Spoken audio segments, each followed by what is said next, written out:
खुदावंद में आप सबकी सलामती हो। मेरे प्यारे अजीज़ों, आज हम कलाम मुक़द्दस में जिस मौजू पर बात करेंगे वो है ईमान। ईमान क्या है?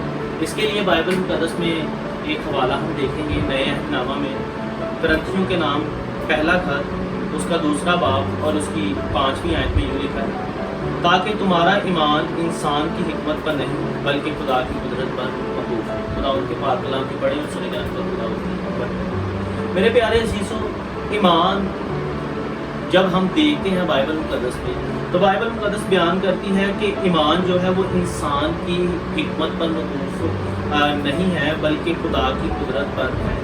ईमान हमारा जो है वो इंसान पर नहीं बल्कि खुदा पर होना चाहिए। और इसके लिए मैं आपको बताना चाहता हूँ कि ईमान असल में है क्या।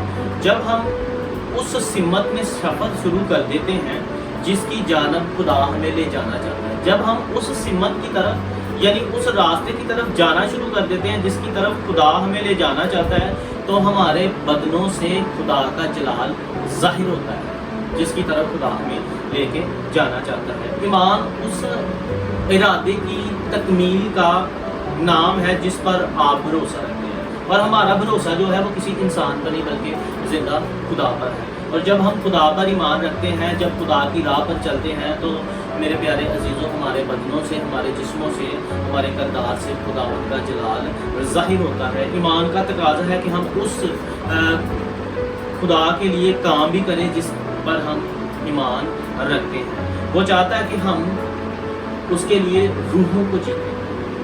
हमारा ईमान इस कदर मजबूत होना चाहिए, हमारी सोचें, हमारे किरदार से खुदावंद का जलाल इस कदर जाहिर हो कि हम खुदावंद का काम करें। और हमारा काम क्या है कि हम दूसरों को खुदावंद के पास लेके आएँ, खुदावंद के ख़ानदान में शामिल करें। और इसके लिए मेरे प्यारे अज़ीज़ों लिखा है ईसाया की किताब उसके 7वें बाब की 9वीं आयत में, अगर तुम ईमान ना लाओगे तो यकीनन तुम भी कायम ना रहोगे। ईमान के लिए ज़रूरी है कि पहले हम कायम रहें। और कायम किस में रहना है? कायम हमने खुदावंद यीशु मसीह में रहना है। किस तरह कायम रहना है?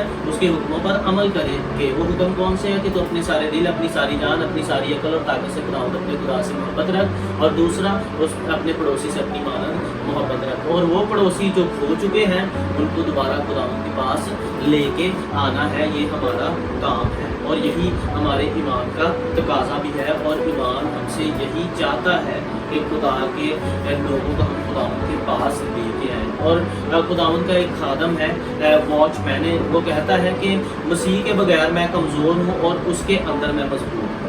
अगर आप मजबूत होना चाहते हैं तो मजबूती का सरचश्मा, मजबूत चट्टान हमारी खुदावंद यीशु मसीह है। और खुदावंद के बंदे की तरह हमें भी कहना चाहिए कि मैं खुदा पर ईमान रखता हूँ, रखती हूँ।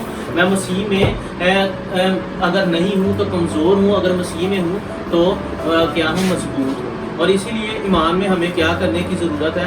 ईमान में हमें अपने ज़हनों को इस कदर कर देना चाहिए कि भला दुश्मन चीखता चलाता रहे, हमें सिर्फ खुदा ही की मर्ज़ी पूरी करनी है। और इसके लिए पहला तिमोथियुस उसका 6वां बाब और 11वीं आयत में यूँ लिखा है कि ए मर्दे खुदा, तो इन बातों से भाग, रास्तबाजी, दीनदारी, ईमान, मोहब्बत, सब्र और हिलम का तालिब हो। जब हम ईमान रखते हैं मेरे अजीज़ों, तो हमें रास्तबाजी के काम करने चाहिए, दीनदारी के काम करने चाहिए, ईमान रखना चाहिए यानी खुदा पर, और मोहब्बत एक दूसरे से करनी चाहिए। और जब मोहब्बत करते हैं तो ईमान में हमें सब्र करने की भी ज़रूरत है, हमें हिलम का तालब होना चाहिए, हमें हलीमी और फ़रोतनी से रहना चाहिए। ईमान चीज़ों को आसान नहीं बनाता बल्कि मुमकिन बना देता है।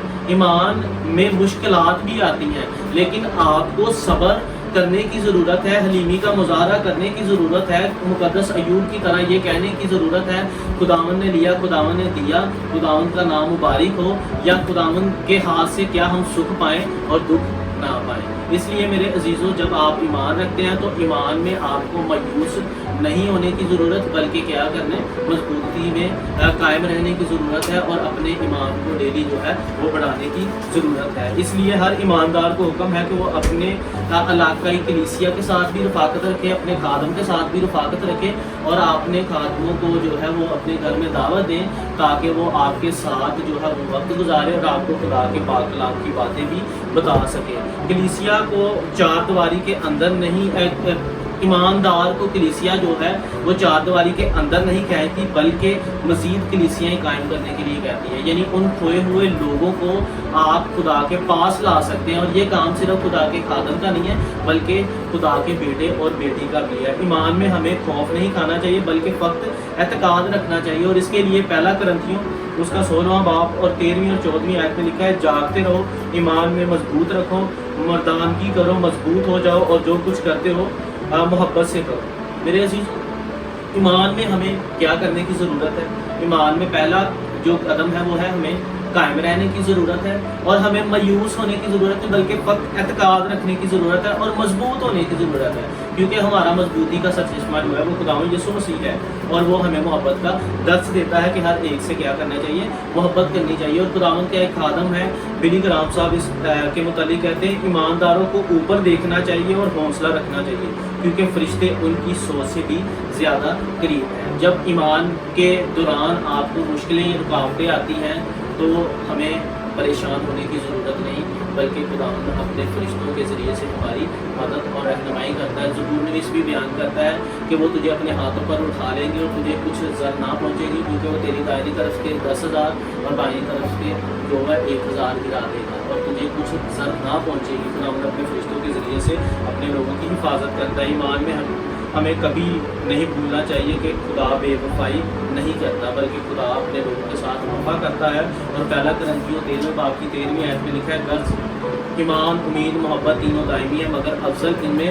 محبت ہے. اور جب ہم ایمان لاتے ہیں تو خدا ہم سے محبت کرتا ہے. اگر خدا کے ساتھ آپ کی رفاقت ہے تو اپنے منصوبے بڑے بنائیں نہ کہ چھوٹے بنائیں, کیونکہ ہمارا خدا جو ہے وہ آسمان کا خدا ہے, زمین آسمان اس کا تخت اور زمین اس کے پاؤں کی چوکی ہے. اس لیے میرے عزیزوں, ایمان میں ڈگمگائے نہیں بلکہ قائم رہے, کیونکہ عیسائیہ نبی 7ویں باب کی 9ویں آیت میں کہتا ہے, اگر تم ایمان نہ لاؤ گے تو یقیناً تم بے قائم نہ رہو گی. اپنی سمجھ کے مطابق ایمان نہ رکھیں بلکہ ایمان کو سمجھنے کی کوشش کریں کہ ہم کس شخصیت پر, کس زندہ خدا پر ایمان رکھتے ہیں, کیونکہ دنیا میں کوئی دروازہ ایسا نہیں جو آپ کو خدا کے کام کرنے سے روک سکے. کیونکہ غلطیوں کا خط اس کے 30 باب کی 22ویں آیت میں لکھا ہے, مگر کتاب مقدس نے سب کو گناہ کا متحد کر دیا تاکہ وہ وعدہ جو یسوع مسیح پر ایمان لانے پر موقوف ہے ایمانداروں کے حق میں پورا ہو. اور وہ وعدہ کون سا ہے کہ جو کوئی ایمان لائے گا وہ نجات پائے گا, ہمیشہ کی زندگی پائے گا.